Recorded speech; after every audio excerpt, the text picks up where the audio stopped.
Essa é uma iniciativa de entrevistas da Juventude Socialista do PDT de Sorocaba, em conjunto com a Juventude Socialista do Estado de São Paulo. Dia 15 de março, a gente contou com manifestações pela revogação do novo ensino médio, em todo o país mobilizadas pela UNE. Por isso, hoje a gente está trazendo o professor de História, Rafael, que vai compartilhar um pouquinho com a gente do seu conhecimento sobre o tema. Bom, a primeira pergunta é em cima dessa notícia. A notícia diz respeito à reforma do ensino médio do governo Temer, que implementou novas diretrizes para o ensino médio de todo o país. Houve uma reação imensa por parte de professores, estudantes e profissionais de educação. No final das contas, nunca foi sobre drama dos professores porque eles não gostavam do Temer ou qualquer mimimi. De volta à notícia, de que maneira que o novo ensino médio intensifica as mazelas causadas pela falta de recursos de redes públicas de ensino e expõe a desigualdade entre escola pública e privada? Maravilha, né? Eu penso que a própria pergunta ela já traz em si algumas diretrizes para a resposta, né? Primeiro que é histórico uma diferença entre o que é o ensino público e o ensino privado no Brasil. Desde 88, quando a Constituição foi promulgada, a ideia era entender o Estado como ente que teria a obrigatoriedade de prestar os serviços educacionais, já que se trata de um tema de interesse coletivo. Uma vez que é permitido que esse serviço passe a concessão a entidades privadas, já cria-se uma espécie de disparate. Por quê? Obviamente que dentro do currículo que é organizado pelo Estado, a implementação do currículo se dá de maneiras diferentes a depender dos recursos envolvidos. O orçamento público, ele tem as suas limitações, mas também tem os seus percentuais que devem ser direcionados para a educação. Já a rede privada, ela entende educação e ela passa a entender educação dentro da esfera da prestação de serviços e do lucro, da livre iniciativa. A diferença se trata, então, de uma prestação de serviços que visa atingir um interesse coletivo, que seria formar basicamente um cidadão que tivesse autonomia e criticidade, e, por outro lado, uma entidade privada que tem que dar conta desse interesse, mas que por trás de toda a prestação do seu serviço visa o lucro. E o lucro, ele está dentro da cadeia da competitividade, da livre iniciativa, da ideia da livre concorrência, da oferta e da demanda. E tratar um tema apenas como lucro acaba criando reverberações que são manejadas dentro do poder político de maneiras diferentes também. E por que eu digo isso? Porque a partir do momento em que o poder legislativo tem uma capacidade de modificar essas diretrizes educacionais depois, por meio do que nós chamamos de leis infraconstitucionais, que estão abaixo da Constituição, aquela finalidade que seria atingir o interesse coletivo e tratar o processo de formação do cidadão como um fim em si, passa a ser regulado por uma série de pessoas que estão dentro das instituições de Estado e são influenciadas pelo lobby, o lobby de grandes empresas educacionais. E por que eu fiz toda essa introdução para responder a pergunta?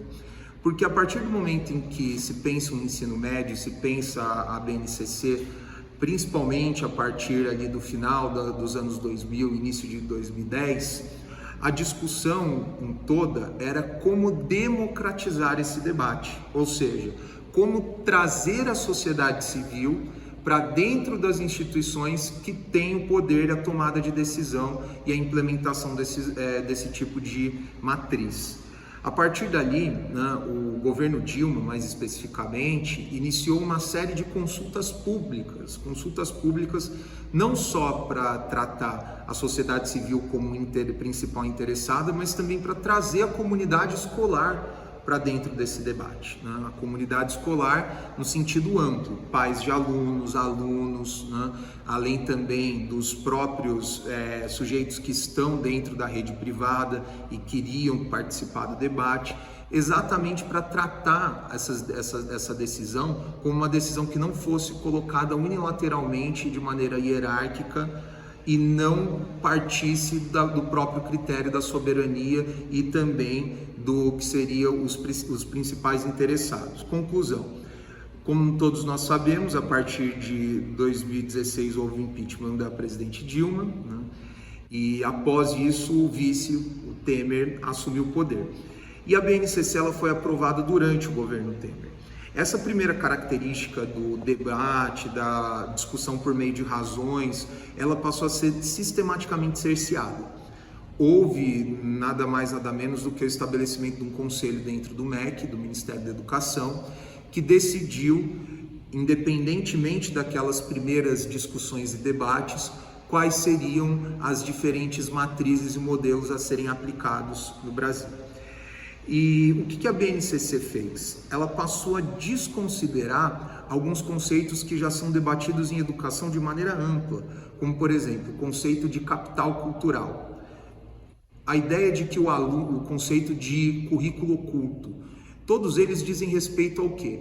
O aluno, quando ele chega na sala de aula, ele traz consigo o seu mundo.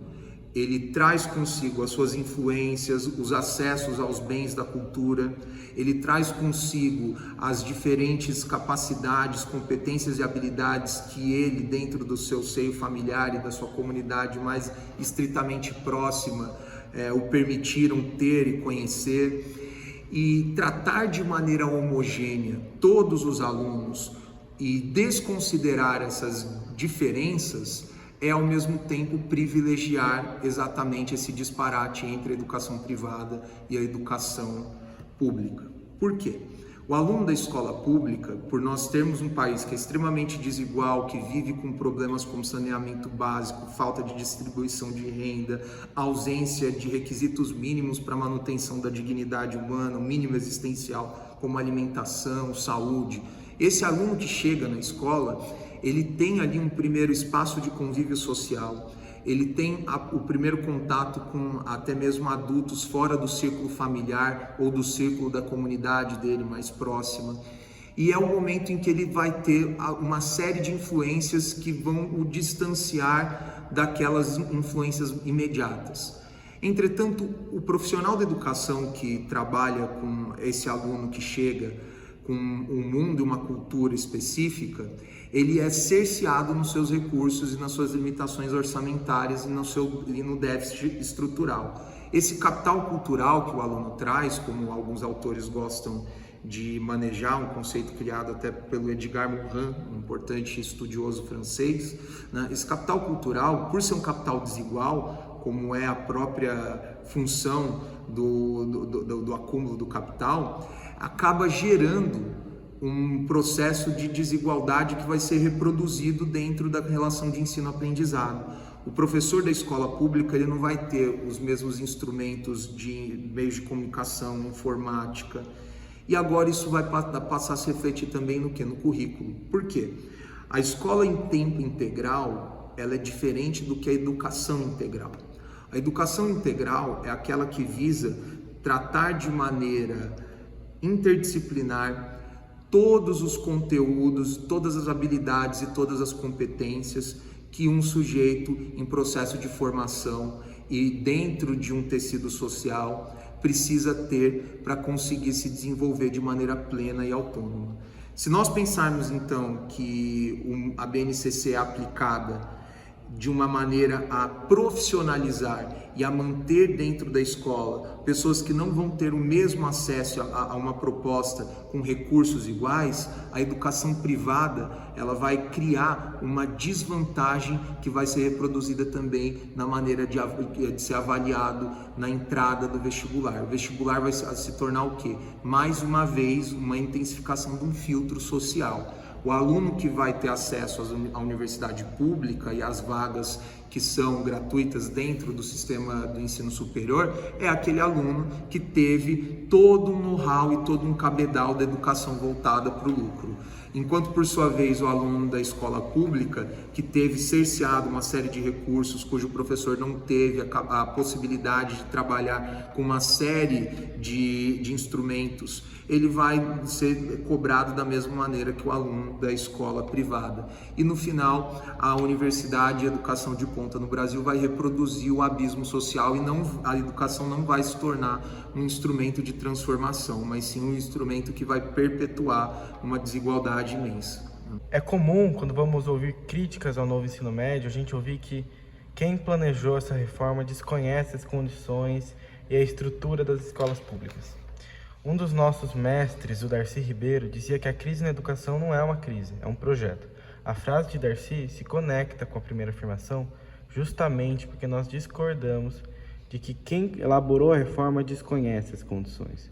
E pensamos que, na verdade, é um projeto muito bem pensado com metas bem claras. Afinal, é bem intencionado ou faz parte de um plano maior de desmonte da educação? Sim, com certeza. Essa tendência, primeiro que a frase do Darcy Ribeiro, ela nunca se fez mais presente do que nos tempos atuais. Uma retomada ostensiva de um discurso neoliberal que visa, sobretudo, tratar questões de interesse coletivo como meramente questões voltadas à mercantilização e à transformação de mercadorias num processo de consumo.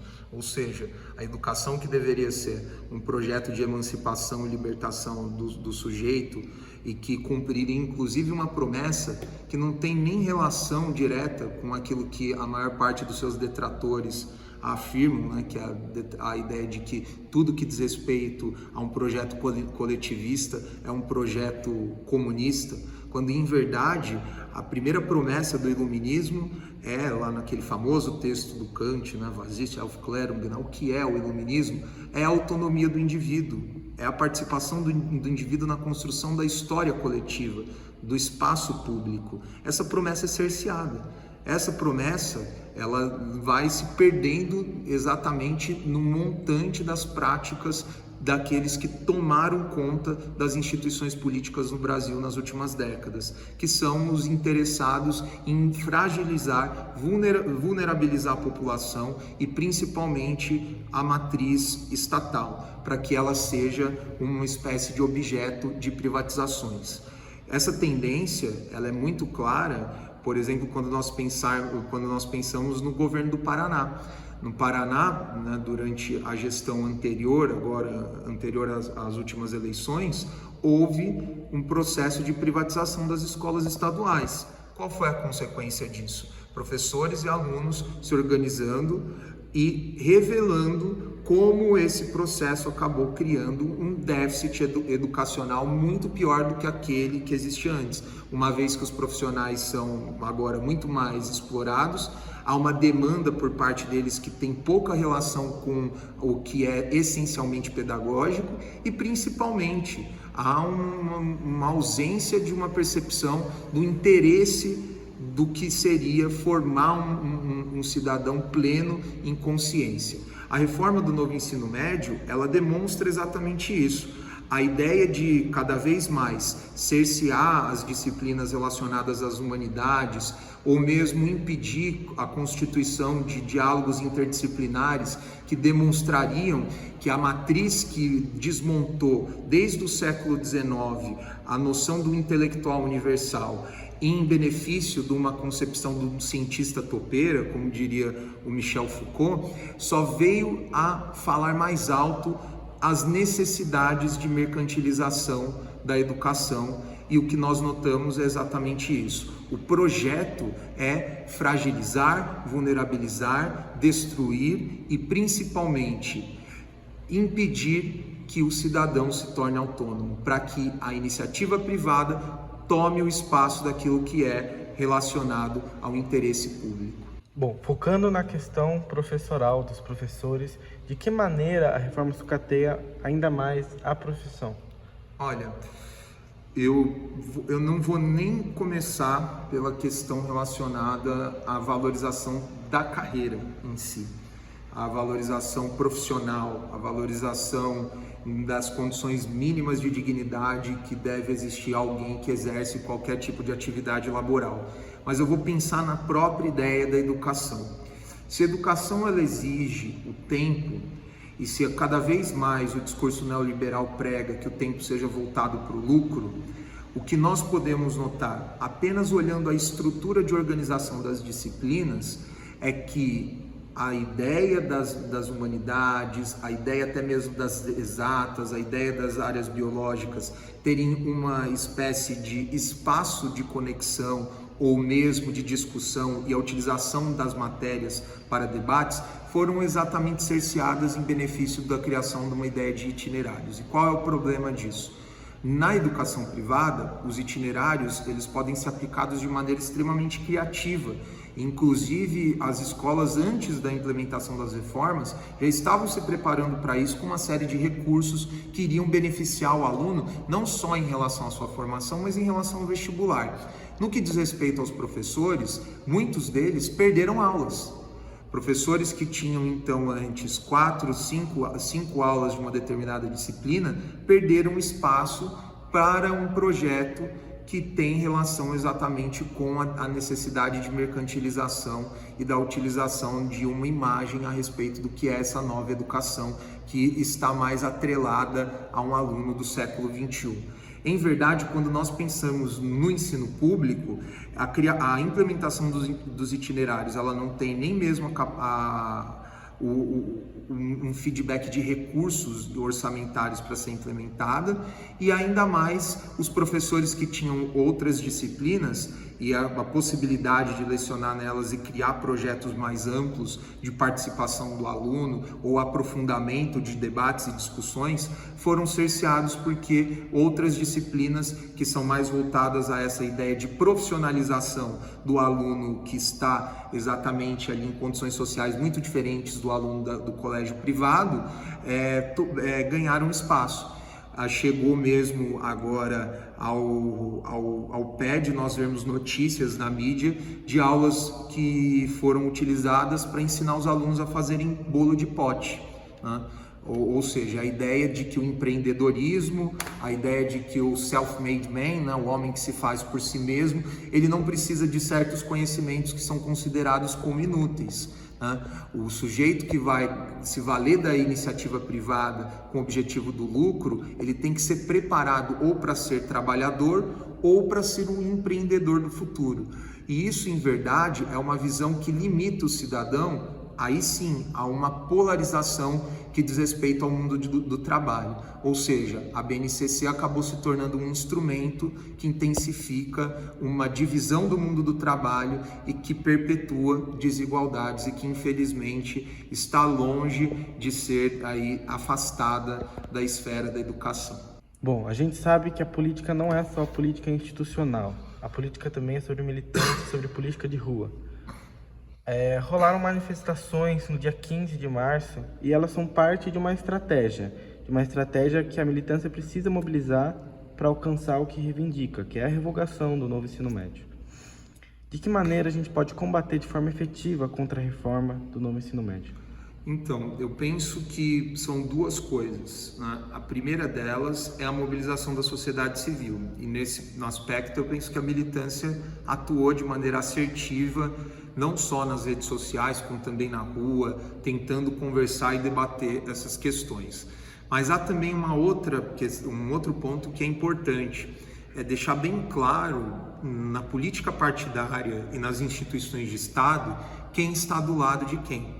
Ou seja, aquelas pessoas que votaram nas últimas eleições para deputado federal, principalmente, ou mesmo para o Poder Executivo, agora precisam cobrar não só o seu próprio partido, mas também os políticos, mais especificamente, que foram eleitos, para que eles se mobilizem e garantam a revogação e um debate amplo, e que a reforma do ensino médio ela aconteça, mas que ela se dê em benefício da coletividade e não em benefício de um projeto, como disse o mestre Darcy Ribeiro.